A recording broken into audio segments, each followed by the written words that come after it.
What's good, y'all? Elvis here. Welcome to another episode of Better Barbering. If you're new, Better Barbering is a series that's started on YouTube where I go over tips and tricks that made me a better barber that other people can implement in their careers to make them better barbers. But today I'm going over the top 5 investments I made as a barber that I feel like everybody can definitely get some value from. All right, so first things first, I know some people are just gonna assume I'm gonna be like, some of the things on the list are gonna be like stocks, crypto, real estate. Nah, I'm not talking about none of that shit. I'm only talking about investments that are within my power, not necessarily investments that depend on like a market that can be manipulated by outside sources. Like buying a stock is cool. You can earn money off of it, especially if you got dividends and you reinvest in dividends and stuff like that. But ultimately, you have no control over the market. The only thing that dictates how much money you make is how much you put in and whatever the company does with that or how the company performs. Your effort, your specific effort does not go into turning that money into more money outside of you just putting the money up. All right, with that out the way, we'll get right into it. Number one investment that I made as a barber that benefited me a whole lot when I initially did it, but continuously benefits me to this day, education. And before anyone says anything, I'm not talking about credentials. If you don't already know, I went to school for chemical engineering, and since then, I dropped out twice. One could say that I'm pro-education, but anti-credential. Okay, there's a lot of things that people get credentials in that I don't feel like they really needed. Like, as far as barbering, I don't think I needed to go to barber school to learn how to cut hair, because I didn't. I was cutting hair for like 4 years before I went to barber school. But I mean, retrospectively, I realize now that if I went to barber school to learn from the jump, I would have cut a lot of the trial and error bullshit out of my process. I would have got a lot better, a lot faster, having like person-to-person instruction rather than YouTube and trial and error. And there's a lot of career paths where getting the credential is necessary, basically. Like, good luck being a unlicensed freelance doctor. That's not gonna last that long. And I'm making an emphasis on the education, not the credential, because most of the stuff I was being taught in barber school, I already knew previously. Like sanitation and all that stuff, I went out of my way to get that information before it, like, school required me to do it. Because I wanted to be on the up and up before I was licensed and official. I wanted my clients to feel like I was a professional way before I was actually professional. I'm not trying to shit on credentials, but all credentials really indicate is, hey, this person right here, they can follow directions and do at least bare minimum of what they were asked to do in this program. It doesn't necessarily say anything about their competency. How many barbers you know that are licensed that are kind of bullshit on at what they do? There's tax professionals that are shit at their job. There's mechanics that are bad at what they do. Just because you're certified to do something doesn't mean you're capable. But if you prioritize your education over the credentials, that just means you're a more capable, intelligent version of yourself. And if you're more educated on whatever your, let's say your craft or your trade or whatever your business is or your job, whatever it is, if you're more educated in that, whenever people have questions, you can educate them. And I feel like people underestimate the value in that, because a lot of my clients, like, the moment they were hooked with me was when I told them something that they didn't know about their hair. Like, I have clients that had cowlicks their entire life that they didn't know about. And I'm like, oh, hey, here, around your crown, it goes this specific way. And you're having trouble with your waves because you're brushing it against the grain in this area. So you start brushing it this way, then, your waves will become more consistent and blah, blah, blah, blah. Some of my clients rock with me just because I'm always trying to put them on something that I know. So they feel like they're getting service, and they love the service, but also their life is slightly more valuable as a result of being my client. Number 2 best investment, it kind of spills over from number 1. There's some overlap, but investing in your skill set. It's super important as a barber to invest in your skill set, because your skill set directly influences your pockets. If you can become proficient in what your clients want, they're gonna come to you for that. The more I worked on the specific skill of being able to do a bald fade, the better I got, and that attracted more and more clients specifically for that. And if you can find out what your clients want and be good at that, that's just gonna increase your clientele in that specific area. Like, when I decided to start designs, I didn't really have nobody coming to get designs like that. But I started practicing and started posting my work, and I really just was trying to invest in that skill set. I got hella design clients just off that. And that goes the same for, let's say, shear work, styling, all these different areas within barbering / hair care.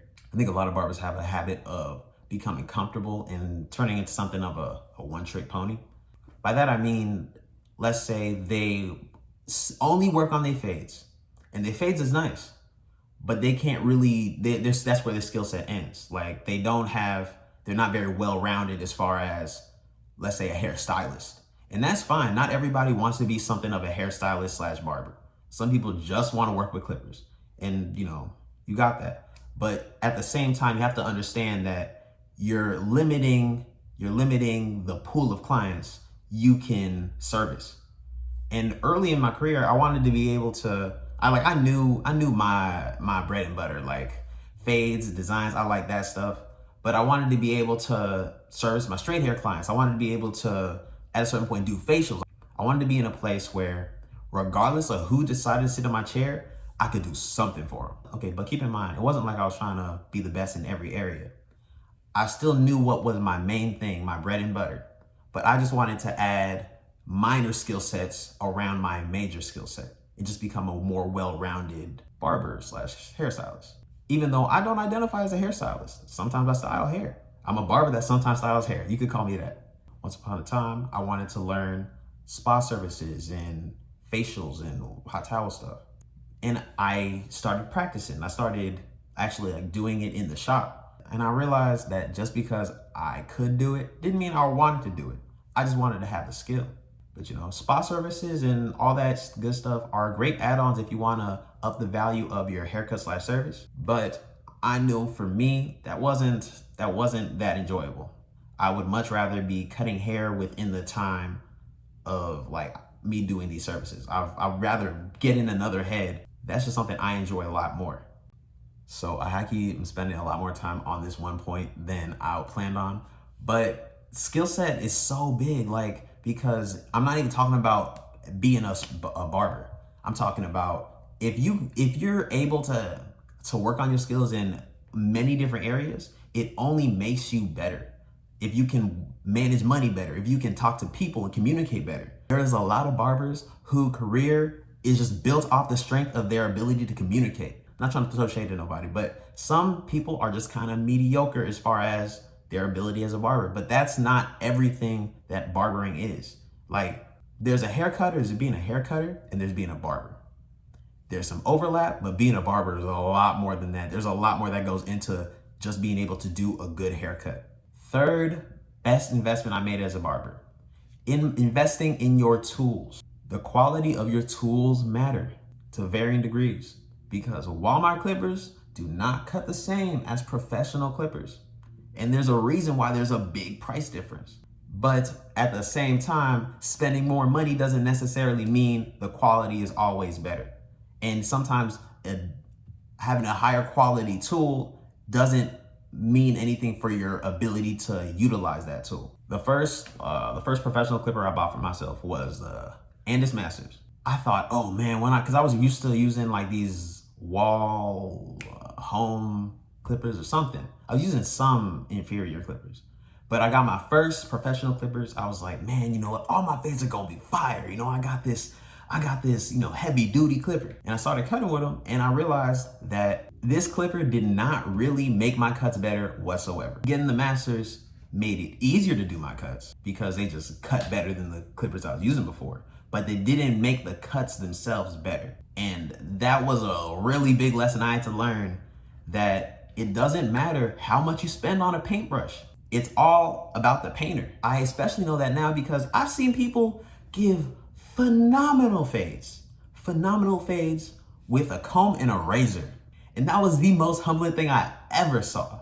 I was thinking I need to have all these different kind of tools, but no, a tool is just an extension of me. If I can't cut, a clipper is not gonna make me better at cutting. Barbers, we spend several $100s on clippers. For a lot of people, that's a lot of money that they're not willing to part with, but that's an investment. You're gonna make that money back if you're moving strategically. If you're spending that much money on your tools, It only makes sense to learn your tools inside and out. You want to be able to troubleshoot any problems you have, because if my clippers are messed up, that's messing up my process, which is messing up my pockets. And that's something I could completely remedy if I knew exactly how my stuff worked. And also, of course, you gotta maintain them. Like with your clippers, make sure you're cleaning them, make sure you're using cool care and oil. Oil them regularly. People do not oil their clippers enough. I didn't even talk about the money people spend on supplies. Cool care, oil, neck strips, all the things you actually use, like combs, scissors, like all these things cost a whole lot of money. You're saving yourself a whole lot of money taking care of your tools, so you don't have to replace them. All right, number 4, marketing. If you don't market yourself to potential clients, you'll never be considered to be their barber. If they don't know you, if they never see you, they will never consider you as an option as a barber. You gotta be able to find your clients. You gotta find your clients and present yourself in front of them. Originally, this point was more so focused on advertising as a barber, but also I kind of have beef with the idea of advertising like my services as a barber, because over time I realized that when you advertise to people, people know of you. Some people will come and do business with you because, they thought, oh, well, who can I go to? And then your name popped up because it's in their recent memory. When you're first starting out and you're building your clientele, ideally, you want as many new people as possible. But at a certain point, you want to establish your clientele to be mostly regular clients. And when it comes to maintaining regular clients, it has a lot less to do with advertising at that point, because they already know you. They've come and gotten the service. But it's still under the umbrella of marketing. I looked up the definition of marketing, and marketing is defined as the action or business of promoting and selling products or services, including market research and advertising. Advertising is just a small thing that goes under the umbrella of marketing. I try to top every haircut I've done. With every client I have, I always try to make the next cut better than the last cut. And I'm at a point where a lot of my clients can't tell the difference, but my consistent effort is me promoting myself to them. Like, I'm still marketing. The clients might not say anything, but they notice the effort that you put into the minor details. And that's gonna be something that they're gonna think about when they get an opportunity to promote you to somebody. If somebody asks them who their barber is, if they notice all these little details of you just really busting your ass trying to provide the most value, they're gonna be like, yo, my man Elvis. They're gonna be quick to tell somebody your name. The definition for marketing mentions market research. And originally I was not even gonna touch on that, but let's do that real quick. Market research, the importance of market research is ridiculous.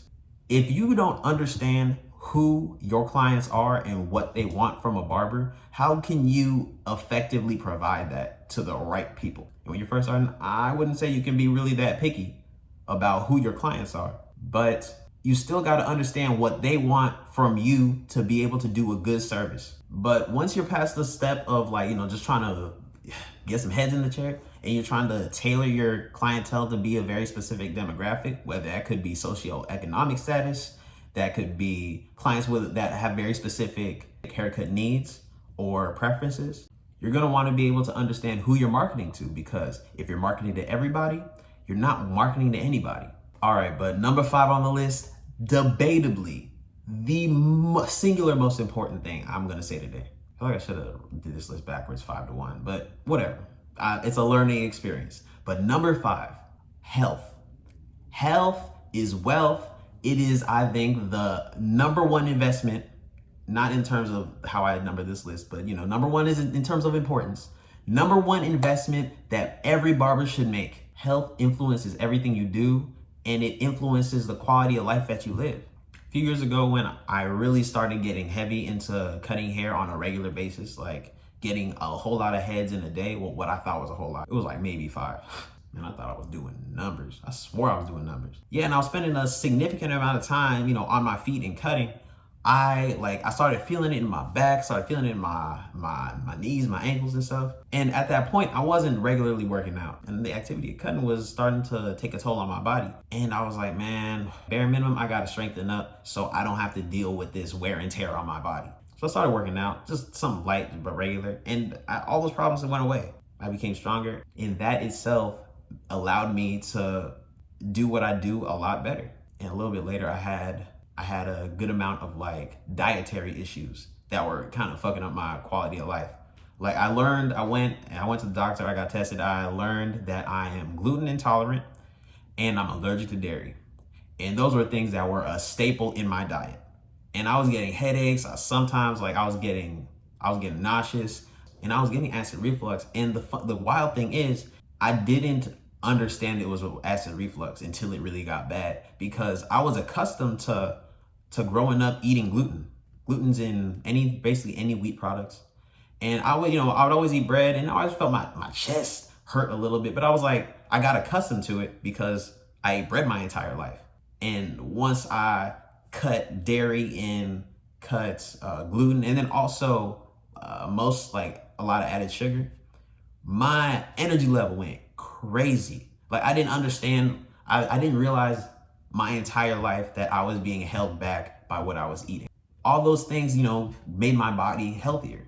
And that allowed me to get more out of my body and enjoy my time more, no matter what I was doing.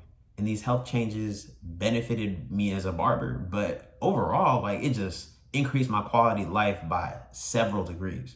Hey, I know people say health is wealth, but nah, health is greater than wealth, because health allows you to build some wealth. Increasing your health allows you to increase your wealth.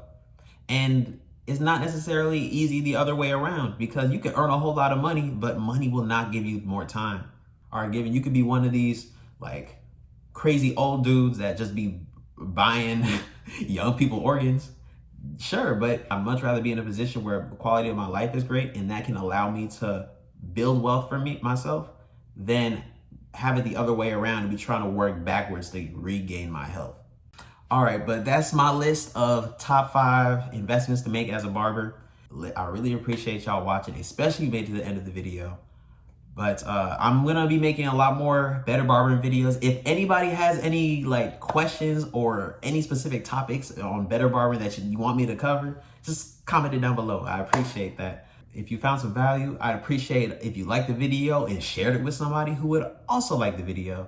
But if you haven't subscribed, go ahead and subscribe. And if you'd like to follow me on Instagram, check me out at Cuts by Elvis on Instagram. And I got a bunch of other tags in the description for other stuff. All right, but till next time, craft over clout, I'm out.